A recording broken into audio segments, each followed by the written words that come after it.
Akbar Saab, you have been seeing me from so many years. Speaker sir, you are also seeing me from so many years. I never lose my anger. Unfortunately, now they have started saying something about me that I don't, my London friend did not see that because I was in the mic. You might have seen only this version. Sir, my style of functioning in the house, everybody knows about me from so many years. I worked as minister. This is 6th time I became MLA here. They are not supposed to address me, sir. When I am addressing you, when I am addressing the house, they cannot straight away question me. I got the permission from the honorable chair. So chair के चूसी chair के दरिया मैं बात कर रहा हूँ, तो they are interrupting to me and they are saying something about me. They are also using filthy language. So I reacted on that. If I intentionally, if you feel or anybody feel that it hurt anybody's sentiment, I express my regrets for that, sir. It's not my intention is not that. Sir, ఈరోజు హైదరాబాద్ అనేది ఒక important ఒక subject కాబట్టి వ్యక్తిగతంగా ఎప్పుడు కూడా ఎవరిని మనం హర్ట్ చేయాలని కాదు, అందరినీ కలుపుకొని కొత్త సభ్యులకు ఆపర్చునిటీ ఇవ్వాలని they have been literally requesting to the chair. ఎందుకంటే వాళ్ళకి ఆపర్చునిటీ వస్తే అలా అన్పార్లమెంటరీ వర్డ్స్ వాడి that is not unparliamentary sir. అమ్మ అనేది హైదరాబాద్ లో అది వాడి ఉంటే రికార్డులను పరిశీలించి తొలగి హైదరాబాద్ కా లాంగ్వేజ్ నీ అమ్మ మా అమ్మ బోల్ Danam I am not saying sir वो दानम नागेंद्र गाరు सर रूटीन में आ जाता साहब, ऐसा बोल रहा हूँ मैं. It's not this thing. Nagendra okay okay I already express my regrets. Akbar भाई छोड़ दीजिए సార్. ఈరోజు ఇది ఇంపార్టెంట్ సబ్జెక్ట్ కాబట్టి సెషన్ స్టార్ట్ అయినప్పటి నుండి ఫస్ట్ డేనే ఎజెండాలో ఉంది సార్ ఇది హైడ్రా అనేది. ఫస్ట్ డే నుంచి, ఎందుకంటే హైదరాబాద్ ప్రజలకు చాలా ప్రధానమైనటువంటి సమస్యలు ఉన్నాయి. ఈ సభ ద్వారా హైదరాబాద్ ప్రజల తరఫున ఎవరో మాట్లాడాలని, ఫైనాన్స్ బడ్జెట్ మీద కూడా పూర్తిగా దీని మీద డిస్కషన్ జరగలేదు, అప్రోపరేషన్ దాని మీద కూడా డిస్కషన్ జరగలేదు. మనకు జనరలీ ఒక ప్రాక్టీస్ ఉంది సార్, అసెంబ్లీ యొక్క ప్రాక్టీస్ ఏంది అంటే అసెంబ్లీలో ప్రతి సభ్యుడికి 0 అవర్లో మాట్లాడేటువంటి అవకాశం ఇస్తే వాళ్ళ నియోజకవర్గాలకు సంబంధించినటువంటి సమస్యల మీద వారు చెప్తారు. సభ మీ దృష్టి ద్వారా, మీ ద్వారా మంత్రులకు ఉన్నటువంటి వారు స్పందించి ఆ సమస్యల మీద పరిష్కారానికి ఒక మార్గం దొరుకుతుంది అనేది అందరి అభిప్రాయం. But most of them did not get any opportunity sir ఈ హౌస్లో ఇన్ని రోజులలో.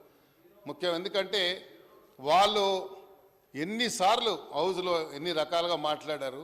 నిన్న ముఖ్యమంత్రి గారి దృష్టిలో ఉంచుకొని ఏమన్నారు సార్, చీఫ్ మినిస్టర్ అని ఎక్కడ వాడతలేరు వాళ్ళు. అది ఎవరికి కనబడలేదు హౌస్లో. మాకు ఆ రోజే మేము రియాక్ట్ అయ్యి మేము ఎమోషనల్ అయ్యాము. ఒక సందర్భంలో మేము కూడా రియాక్ట్ అవుదాం అనుకున్నాం, కానీ వాళ్ళ ఇంకిత జ్ఞానానికే వదిలేశాం. చీఫ్ మినిస్టర్ గారు ఏమని సంబోధించారు సార్ వాళ్ళు నిన్న 2-3 రోజుల నుంచి ఒక అంశాన్ని తీసుకొని. సవితక్క గారి మీద అందరికీ గౌరవం ఉంది, ఎవరికి లేదు సార్ గౌరవం. చీఫ్ మినిస్టర్ గారు ఏమన్నా తప్పుడు లాంగ్వేజ్ మాట్లాడారా, ఏం చెప్పారు? దాని మీద చీఫ్ మినిస్టర్ అంటే ఈ రాష్ట్రానికి మంత్రి, నేను ఐటీ మినిస్టర్ని, ఐటీ ఇది అని రాష్ట్రాన్ని ఇది చేశాను అది చేశాను, దాంతోపాటు దోసుకున్నది కూడా చెప్తే బాగుండేది.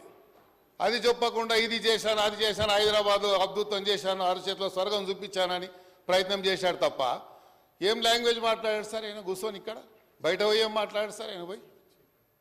చీఫ్ మినిస్టర్ని పెట్టుకొని చీప్ అంటాడా sir? How dare is sir? మేము రియాక్ట్ కాలేమా సార్? మేము అలాంటి దాన్ని మేము మాట్లాడలేమా? అందుకే కోపం వచ్చింది సార్, అంతే తప్ప వేరే ఏం లేదు. సో మీకు కూడా దానివల్ల ఏమైనా ఇబ్బంది కలిగి ఉంటే ఐఎమ్ సారీ సార్. ఈరోజు హైదరాబాద్కు సంబంధించినటువంటి చాలా సమస్యలు ఉన్నాయి సార్. ఈ హైడ్రా ఒకటే కాదు, హైదరాబాద్లో ఉన్నటువంటి లోతట్టు ప్రాంతాలన్నీ కూడా జలమైనటువంటి సందర్భాలు చాలా బస్తీలు ఉన్నాయి సార్. ఓల్డ్ సిటీలో ఉన్నాయి, న్యూ సిటీలో ఉన్నాయి, హైదరాబాద్ పరిసర ప్రాంతాల్లో ఉన్నాయి, దోమలగూడలో ఉన్నాయి, అంబర్పేటలో ఉన్నాయి, ఖైరతాబాద్లో ఉన్నాయి. ఇవన్నీ ప్రాంతాలలో ఈ విపత్తులు వచ్చినప్పుడు డిఆర్ఎఫ్ ఒక సంస్థ మాత్రమే ఉంది. గతంలో ఎస్ఎన్డిపి పెట్టారు, ఎస్ఆర్డిపి పెట్టారు, దానికి ఒక ప్రణాళికబద్ధంగా లేదు, ఏం లేదు, దానికి ఒక రూపకల్పన లేదు. బడ్జెట్ ఇచ్చామని చెప్పారు. ఎస్ఆర్డిపి కింద మీరు చూసినట్టయితే అధ్యక్ష 7,000 కోట్ల రూపాయలు ఎస్ఆర్డిపి కింద ఖర్చు పెట్టారు హైదరాబాద్ సిటీలో. స్లమ్లలో మాత్రం ఒక్కటి కూడా ఈరోజు సీసీ రోడ్ లేదు అధ్యక్ష. ఓల్డ్ సిటీ గురించి అక్బర్ గారు చెప్తారు, ఇక్కడ ఉన్నటువంటి సభ్యులు చెప్తారు. మీరు స్లమ్లలో ఎక్కడన్నా మీరు ఒక పెట్టండి. నిన్న మొన్న అమర్పాలి గారు తిరుగుతూ ఉన్నారు. I wanted to bring to our notice also. స్లమ్లల్లో సీసీ రోడ్స్ ఎక్కడ వేయలేదు సార్. కేవలం ఉన్నటువంటి ఎక్కడ వేసారు అంటే వాళ్ళకి సంబంధించినటువంటి ప్రాంతాలలో మాత్రమే ఇవన్నీ వైట్ ట్యాపింగ్ రోడ్లు వేశారు. 7,000 కోట్ల రూపాయలతో పెట్టారు సార్. మళ్ళీ ఎస్ఆర్డిపి కింద ప్రణాళిక సిద్ధం చేశారా? ఎస్ఆర్డిపి కింద ఎక్కడెక్కడ మీరు పనిచేశారు? ఇప్పుడు రేపు మనం ఇచ్చినటువంటి హైడ్రా పనిచేయాలంటే వాళ్ళకు కావాల్సినటువంటి ఇన్ఫ్రాస్ట్రక్చర్ అవసరం ఉంది. వాళ్ళకు అవి ఇచ్చేటువంటి వెహికల్స్ కానీ కావాల్సినటువంటి ఏవైతే పరికరాలు ఇవ్వాల్సిన అవసరం ఉందో. దీంట్లో నిన్న ముఖ్యమంత్రి గారు తీసుకుని ఈ సందర్భంగా కొన్ని విషయాలు చెప్పాల్సిన అవసరం ఉంది అధ్యక్ష. నిన్ననే ముఖ్యమంత్రి గారు యంగ్ ఇండియా స్కిల్ ఇన్ఫ్రాస్ట్రక్చర్ ఏదైతే మన యూనివర్సిటీ ఏదైతే నిన్న ప్రారంభించాడో ఈ హైడ్రాకు సంబంధించినటువంటి వారిని కూడా కొంతమందిని అందులో ట్రైన్ చేయాల్సిన అవసరం ఉంది అధ్యక్ష. ఎందుకంటే మీరు ఎక్కడ నేషనల్ డిజాస్టర్ మేనేజ్మెంట్ ఉంది. నేషనల్ డిజాస్టర్ మేనేజ్మెంట్లో దానికి ప్రధానమంత్రి గారు దానికి చైర్మన్గా ఉన్న దాంట్లో తెలంగాణ నాకు తెలిసి ఇప్పటి వరకు గత దశాబ్దాల నుండి కానీ ఇప్పటి వరకు గత 10 సంవత్సరాల నుండి కూడా ఆ యొక్క నేషనల్ డిజాస్టర్ మేనేజ్మెంట్ నుంచి ఒక్క రూపాయి కూడా మన రాష్ట్రానికి రాలేదు. మన దగ్గర విపత్తులు వచ్చాయి. కొన్ని విపత్తులను జాతీయ విపత్తులుగా, ఎందుకంటే వరంగల్లో విపత్తు వచ్చినప్పుడు వరంగల్ మొత్తం కూడా మునిగిపోతే దాన్ని జాతీయ విపత్తు కింద డిక్లేర్ చేయమని చెప్పినాను, నేషనల్ కెలామిటీ కింద డిక్లేర్ చేయమని చెప్పాను. But they never acted. అలాంటి సందర్భాలు ఎన్నో ఉన్నాయి. కాబట్టి ఈరోజు ఈ యొక్క ఏదైతే మన హైడ్రా అనేటువంటి ఏదైతే సంస్థ వచ్చిందో దీనికి కావాల్సినటువంటి నిధులు కూడా ఇవ్వాల్సిన అవసరం ఉంది. దీంట్లో కొంతమంది నైపుణ్యం కలిగినటువంటి వాళ్ళని దీంట్లో డిఫరెంట్ కైండ్ ఆఫ్ పీపుల్ పనిచేసేటువంటి ఉంది అవకాశం ఉంది సార్. ఎందుకంటే ఫైర్ యాక్సిడెంట్ జరిగింది అనుకోండి, దాంట్లో ఎక్స్పర్టీస్ అవసరం ఉంటారు. ఆ ఫైర్ ప్రొటెక్షన్ కిట్స్ అవసరం ఉంటాయి. దానికి కావాల్సినటువంటి ప్రాపర్ లాడర్స్ అవసరం ఉంటాయి. అడ్వాన్స్డ్ టెక్నాలజీతో ఉన్నటువంటి, ఎందుకంటే ఎక్కడెక్కడ ఏం జరుగుతుందో విపత్తు అనేది చెప్పి రాదు అధ్యక్ష. నిన్న మనం చూసినాం కేరళలో జరిగినటువంటి విపత్తు వచ్చింది. దానివల్ల ఎంత పెద్ద విపత్తు జరిగింది, దానికి సంబంధించినటువంటి సమస్య మనం ఇక్కడ చూస్తూ ఉన్నాం. అలాంటి సమస్య మనకు లేదు. ఎందుకంటే సముద్ర ప్రాంతం లేదు కాబట్టి మనకు ఈరోజు ఉన్నటువంటి అకాల వర్షాలు వచ్చినప్పుడే కానీ, ఎప్పుడైనా క్లౌడ్ బెస్ట్ అయినప్పుడు కానీ, అలాంటప్పుడే ఇలాంటి విపత్తులు వస్తాయి. లోతట్టు ప్రాంతాలను ఇప్పుడే మనం ప్రికాషనరీ మెజర్స్ కింద లోతట్టు ప్రాంతాలకు సంబంధించి ఇప్పుడే మనం ప్రికాషనరీ మెజర్స్ కింద వీటిని వర్షాలు వచ్చినప్పుడు లేకపోతే విపత్తులు వచ్చినప్పుడే దాని మీద మనం ఇంబడిపోయి యాక్ట్ అయిపోయి పనిచేస్తే మన టైం బీయింగే పనిచేసినట్టు ఉంటుంది. కాబట్టి వీళ్ళ దగ్గర రికార్డు ఉంటుంది, డిపార్ట్మెంట్ వారిగా రికార్డు ఉంటుంది. కాబట్టి ఆ లోతట్టు ప్రాంతాలను ఎక్కడెక్కడ ఉన్నాయో చూసుకొని దాన్ని రెక్టిఫై చేసేటువంటి కానీ రెస్టోర్ చేసేటువంటి కార్యక్రమాన్ని మొదలు పెట్టాలని కూడా తమ ద్వారా గౌరవ ముఖ్యమంత్రి గారి దృష్టికి, ప్రభుత్వ దృష్టికి తీసుకొస్తున్న అధ్యక్ష. దీంట్లో కొన్ని సమస్యలు ఉన్నాయి అధ్యక్ష. హైదరాబాద్లో చాలా ప్రాంతాల్లో నేను ఇంతకుముందు కూడా చెప్పినట్టుగా అధ్యక్ష, కేంద్ర ప్రభుత్వం ఇచ్చినటువంటి 15th ఫైనాన్స్ కమిషన్లో రికమెండేషన్లో హైదరాబాద్కు సంబంధించి ఒక్క రూపాయి కూడా మనకు రాలేదు అధ్యక్ష. ఎందుకు రాలేదు అని చెప్పడానికి వాళ్ళే దానికి జవాబు చెప్పాల్సిన అవసరం ఉంది. కేంద్ర ప్రభుత్వం అధ్యక్ష ఈ మధ్యకాలంలో నేను అనుకుంటాను మొన్న ఫైనాన్స్ మినిస్టర్ గారు 2024-25కి సంబంధించి కేంద్ర ప్రభుత్వం ఒక రోడ్ మ్యాప్ తయారు చేసింది. ఆ రోడ్ మ్యాప్లో అధ్యక్ష మీరు చూసినట్టయితే ఫాస్టెస్ట్ గ్రోయింగ్ అర్బనింగ్ సిటీకి సంబంధించి వాళ్ళు డబ్బులు కేటాయించారు. సుమారు 11,000 కోట్ల రూపాయలు, 11.11 కోట్ల రూపాయలని 2020-24కు 25కు కేటాయించడం జరిగింది అధ్యక్ష. హైదరాబాద్ సిటీ అధ్యక్ష నేషనల్ యావరేజ్ కంటే కూడా 3.2 మన నేషనల్ యావరేజ్ కంటే కూడా హైదరాబాద్ అర్బనింగ్ ఈరోజు ఫాస్టెస్ట్ గ్రోయింగ్ సిటీగా ఉంది. హైదరాబాద్ గ్లోబల్లీ గుర్తింపు పొందుతున్నటువంటి ఈ సిటీకి పదే అందుకే ముఖ్యమంత్రి గారు అంటారు కేంద్ర ప్రభుత్వం మాకేమి ఇచ్చారు గాడిద గుడ్డు తప్ప అని చెప్పేసి అందుకే చెప్తా ఉంటాడు. ఇంత పెద్ద రోడ్ మ్యాప్ తయారు చేసి కేంద్ర ప్రభుత్వం సుమారు 11,000 కోట్ల రూపాయలు 11.11 కోట్ల రూపాయలు కేటాయించిన తర్వాత మీరు గ్రేటర్ హైదరాబాద్ వారి దృష్టికి రాలేదా అని చెప్పి అంటా ఉన్నాను. ఈ మధ్యకాలంలో ఫైనాన్స్ వస్తే సంతోషం అన్న, వి వెల్కమ్ ఆల్సో. అధ్యక్ష ఈ మధ్యకాలంలో నిర్మలా సీతారామన్ గారు హైదరాబాద్కు వచ్చారు. సభలో లేని వారి గురించి చెప్పకూడదు. సెంట్రల్ ఫైనాన్స్ మినిస్టర్ గారు హైదరాబాద్ తెలంగాణకు వచ్చి ఒక రేషన్ షాప్కి వెళ్ళి మీరేందా రేషన్ షాప్లో ప్రధానమంత్రి గారు ఫోటో పెట్టలేదు అని చెప్పారు.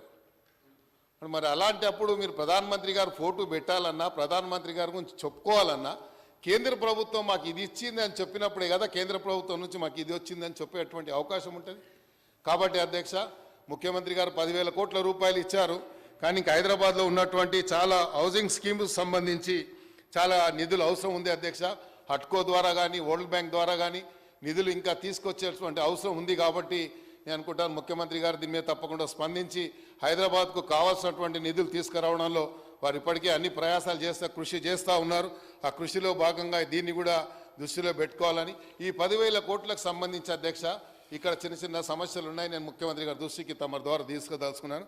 ఇది హైదరాబాదు మెట్రో వాటర్ వర్క్ సంబంధించి అధ్యక్ష మీరు ఇచ్చినటువంటి సుమారు 3,300 పైచిలకు కోట్ల రూపాయలని మనకు మెట్రో వాటర్ వర్క్స్ ఇచ్చాం. దీంట్లో అధ్యక్ష లోన్ రీపేమెంట్స్ కానీ లేకపోతే డెవలప్మెంట్కు సంబంధించి ఎక్కడ కూడా ఇందులో మెన్షన్ చేయలేదు. ఓఆర్ఆర్ ఫేజ్ 2 కానీ ఎస్టీపీ ప్రాజెక్ట్స్ అధ్యక్ష 38 ఎస్టీపీ ప్రాజెక్ట్స్ హైదరాబాద్ సిటీలో పెట్టాలని ఈ లోతట్టు ప్రాంతాల్లో ఎప్పుడైతే అకాల వర్షాలు వస్తే దాని ద్వారా ఈ వాటర్ గ్రావిటీ ద్వారా పోయేటువంటి అవకాశాన్ని కల్పించాలన్నటువంటి ఆలోచనతోని ఈ ఎస్టీపీలు పెట్టారు. కానీ ఎక్కడ చేసిన గొంగడు అక్కే ఉంది. అప్పట్లో గతంలో ఆ ప్రభుత్వం ఇచ్చింది కాబట్టి ఈ 3,000 కోట్ల రూపాయలు ఇవన్నీ కూడా కవర్ అవుతాయి. ఇంకా దీనికి సంబంధించి మరి హైదరాబాద్లో చాలా సివరేజ్ లైన్లు వేయాల్సిన అవసరం ఉంది. దీంట్లో ఈ సివరేజ్ లైన్లు కాన్స్టెంట్గా స్టాగ్నేట్ అవుతూ ఉన్నాయి అధ్యక్ష. ఇది ప్రభుత్వం దృష్టికి నేను తీసుకురావదలుచుకున్నాను. ఈ హైదరాబాద్ సిటీలో చాలా మల్టీప్లెక్స్లు కానీ లేకపోతే రెస్టారెంట్లు కానీ బార్లు కానీ ప్రాపర్ పార్కింగ్ లేదు, ప్రాపర్ ఇది లేదు, హైజీనిక్గా లేదు. ఆ హోటల్లో ఉన్నటువంటి ప్రతి వేస్ట్ని కూడా డొమెస్టిక్ లైన్లలో సివరేజ్ లైన్లలో కలపడం వల్ల చాలా ప్రాంతాలు స్టాగ్నేట్ అవుతూ ఉన్నాయి. నిన్న అమరపాలి గారు కూడా ఏదో నోటీస్ ఇచ్చి వాళ్ళ మీద కొంచెం చర్య తీసుకున్నట్టుగా నేను ఈరోజు పేపర్లో చూశాను అధ్యక్ష. అదే కాకుండా హైదరాబాద్ సిటీలో ఉన్నటువంటి మెట్రో రైల్కి ఈ యొక్క మళ్ళీ సెకండ్ ఫేజ్కి సంబంధించి మళ్ళీ అలైన్మెంట్ మార్చిందని ఈరోజు డక్కన్ క్రానికల్లో ఎక్కడో నేను చూశాను అధ్యక్ష. డక్కన్ క్రానికల్ వచ్చింది ఆ మెట్రో రైలు యొక్క అలైన్మెంట్ మారుస్తున్నారని. ఇవన్నీ కూడా హైదరాబాద్కు సంబంధించిన ఇష్యూ కాబట్టి హైదరాబాద్ ప్రజలకు ఈ ఎదుర్కొంటున్నటువంటి సమస్యలు కానీ ఈ హైదరాబాద్ బంజారాయిల్ రోడ్ నెంబర్ 46 కానీ బంజారాయిల్ ఫిలిం నగర్లో కానీ సుమారు ఆ చుట్టుపక్కల దగ్గర అధ్యక్ష ఒక 60-70 రెస్టారెంట్లు బార్లు ఉన్నాయి అధ్యక్ష. కానీ వాళ్ళకు అక్కడ పార్కులు లేవు, అది పార్కింగ్ ఏరియా లేదు. సివరేజ్ లైన్లు డొమెస్టిక్ లైన్లకు కలిపారు. ప్రతిసారి ఈ సందర్భంలో హైదరాబాద్కు సంబంధించి చాలా ప్రాంతాలలో ఈ ఇబ్బంది ఉంది అధ్యక్ష. ఇలాంటి పరిస్థితులు ఉన్న చోట స్కూల్ జోన్స్లలో వైన్ షాపులు ఇవ్వద్దని ఉంది అధ్యక్ష. నేను ఒక కంప్లైంట్ ఫిలిం నగర్లో మన ఫిలిం నగర్ నుంచి టువర్డ్స్ టోలీ చౌకీ పోతుంటే నాలా మీద పక్కా నాలా మీదనే వైన్ షాప్ బిల్డింగ్ కట్టారు, వైన్ షాప్ కట్టారు అధ్యక్ష. ఆ వైన్ షాప్ నడుస్తూ ఉంది 24 గంటలు. నేను 3 సార్లు కంప్లైంట్ ఇచ్చాను. కింగ్కోటిలో అధ్యక్ష లేడీ హైదర్ క్లబ్ పక్కకు ఒక బిల్డింగ్ గవర్నమెంట్ బిల్డింగ్ కట్టారు. ఆ బిల్డింగ్ మీద నేను కంప్లైంట్ ఇచ్చి అక్కడ సికింద్రాబాద్లో ఉన్నటువంటి సీసీపీకి నేను కంప్లైంట్ ఇస్తే ఇప్పటి వరకు కూడా చర్య తీసుకోలేదు. ప్రభుత్వ స్థలం అని నేను పేపర్ కూడా వాళ్ళకి సబ్మిట్ చేయడం జరిగింది అధ్యక్ష. ఈ మధ్యకాలంలో హైదరాబాదు సిటీలో కాదు మొత్తం గ్రేటర్ హైదరాబాద్ పరిధిలో ఒక రకమైనటువంటి ప్రాక్టీసెస్ నడుస్తూ ఉంది అధ్యక్ష. ప్రజాప్రతినిధులు ఏదైనా కంప్లైంట్ ఇస్తే స్పందించరు. ఇక్కడ కొన్ని YouTube own personal channels open చేసుకున్నారు అధ్యక్ష. ఒక పేపర్ ఎలాంటి పేపర్ అంటే ఒక స్క్రీన్ ప్రింటింగ్ దగ్గర పోతాడు, దాని మీద ఒక పేపర్కి ఏదన్నా పేపర్ ఒక హెడ్డింగ్ ఇస్తాడు, దాని పేరే ఏదైనా ఉంటుంది, ఇచ్చేసి ఇగో ఈడ బిల్డింగ్ ఒకటి ఉంది, ఆ బిల్డింగ్లో బస్తీలో ఈ బిల్డింగ్ కడుతున్నాడు అని చెప్తారు. ప్రభుత్వం ఒక పాలసీ గైడ్ లైన్స్ ఏమి ఇచ్చిందంటే బిలో 80 యార్డ్స్ ఉన్నటువంటి ప్రాంతాల్లో ఆ 80 యార్డ్స్ ఉన్నటువంటి ఏ బిల్డింగ్ అన్నా కానివ్వండి పర్మిషన్ లేకుండా కట్టుకోవచ్చు స్లమ్ ఏరియాస్లో. ముఖ్యమంత్రి గారు కూడా మొన్న ఇచ్చినటువంటి ఎన్నికల ప్రణాళికలు ఇచ్చిన దాంట్లో కూడా 6 లక్షల రూపాయలు 5 లక్షల రూపాయలు ఇచ్చేటువంటి కార్యక్రమంలో అది కూడా ఒకటి ఉంది. కాబట్టి అలాంటి వారిని వీళ్ళు ఇబ్బంది పెడతా ఉన్నారు. ఈ యూట్యూబ్ ఛానల్స్ కొన్ని చిన్నవి పర్సనల్గా పెట్టుకుని అన్ని అంటే లేదు, నేను కొన్ని నేషనల్ ఉన్నాయి, కొన్ని క్రెడిబిలిటీ ఉన్నాయి, కొన్నిటికి శాంటిటీ ఉంది, అలాంటి వారు ఉన్నారు. కానీ అలాంటి ఏం క్రెడిబిలిటీ లేనటువంటి వారు గల్లీలలో ఉంటాడు, వాని పనే ఇదనమాట. ఒక స్టేట్మెంట్ ఇస్తాడు, అక్కడ ఉన్నటువంటి టౌన్ ప్లానింగ్లతో కొల్యూడ్ అవుతాడు, వీడు కలిసి వాళ్ళిద్దరిని హరాస్మెంట్ చేసేటువంటి ప్రక్రియ నడుస్తుంది. హైదరాబాద్ సరౌండింగ్ మొత్తం నడుస్తుంది అధ్యక్ష. I think they also be aware about this. మా ఫ్రెండ్స్ కూడా హైదరాబాద్ సంబంధించిన పబ్లిక్ రిప్రజెంటేటివ్ కూడా ఐడియా ఉండదు అధ్యక్ష. దీని మీద చర్య తీసుకోవాలి. ఈ మధ్యకాలంలో ఇలా జరిగితే నేను బంజారాయిల్ పోలీస్ స్టేషన్లో 3 అలాంటి వారిని పట్టించాను. వాళ్ళు వచ్చిన తర్వాత మళ్ళీ సేమ్ అదే పనిలో నిమగ్నమై ఉన్నారు. కాబట్టి దాని మీద చర్య తీసుకోవాలని కూడా ఈ సందర్భంగా నేను ఈ సందర్భంగా తెలియజేసుకుంటూ అధ్యక్ష, మనకు మెట్రో రైలు ఒక పక్కన ఉంది, ఈ కనెక్టివిటీని పెంచాల్సిన అవసరం ఉంది. ఎస్ఆర్డిపి కింద రోడ్లు విస్తరణ చేయాల్సిన అవసరం ఉంది. ఇంకా ప్రపోజ్ రోడ్స్ చాలా ఇప్పటికే ఇచ్చి ఉన్నారు కాబట్టి ఆ ప్రపోజ్ రోడ్స్ ఎన్ని ఉన్నాయి, ఎన్ని వేయబోతున్నారు, ఎస్ఆర్డిపి కింద కొత్త రోడ్లు ఎన్ని వస్తున్నాయి, ఏ ప్రాంతాలను ఐడెంటిఫై చేశారు. ఎందుకంటే పెరుగుతున్నటువంటి రద్దీని దృష్టిలో ఉంచుకొని ట్రాఫిక్ ఇన్కన్వీనియన్స్ని కలగకుండా తీసుకోవాల్సినటువంటి చర్యల మీద మన ప్రభుత్వ పరంగా ఎన్ని రోడ్స్ ఇప్పటివరకు ఐడెంటిఫై చేశారు, కొన్ని అండర్ పాస్లు కూడా చేయాలని ప్రధానంగా రోడ్ నెంబర్ 46 నుంచి కేబీఆర్ కింది వరకు కింది నుంచి కూడా మన అండర్ గ్రౌండ్ అండర్ పాస్ తీసుకురావాలని కూడా ఒక ప్రపోజల్ కూడా పోయినట్టుగా సమాచారం ఉంది అధ్యక్ష. అది ఏ స్టేజ్లో ఉందో మరి అది కూడా అదేవిధంగా ఎంఎంటీఎస్ కూడా ఈరోజు మనకు షామీర్పేట కానీ 2 టైర్ సిటీస్కి ఇక్కడ షామీర్పేట అనుకోండి, ఇక్కడ గట్కేశ్వర్ అనుకోండి, లేకపోతే పక్కన ఉన్నటువంటి వికారాబాద్ అనుకోండి, ఇలా చుట్టుపక్కల నియర్ బై డిస్ట్రిక్ట్స్కి ఇక్కడ తాండూరు వరకు కానీ ఇవన్నీ కూడా ఎంఎంటీసీస్ పెట్టేటువంటి ప్రక్రియను కూడా మొదలుపెట్టి కేంద్ర ప్రభుత్వం నుంచి కానీ రాష్ట్ర ప్రభుత్వం నుంచి కూడా ఏదైనా మన మ్యాచింగ్ గ్రాంట్ ఏదైనా ఇచ్చి కేంద్ర ప్రభుత్వం నుంచి కూడా నిధులు తీసుకొచ్చి ఇప్పుడే మా మిత్రుడు చెప్తా ఉండే 30,000 కోట్లు వస్తున్నాయని చెప్తున్నారు.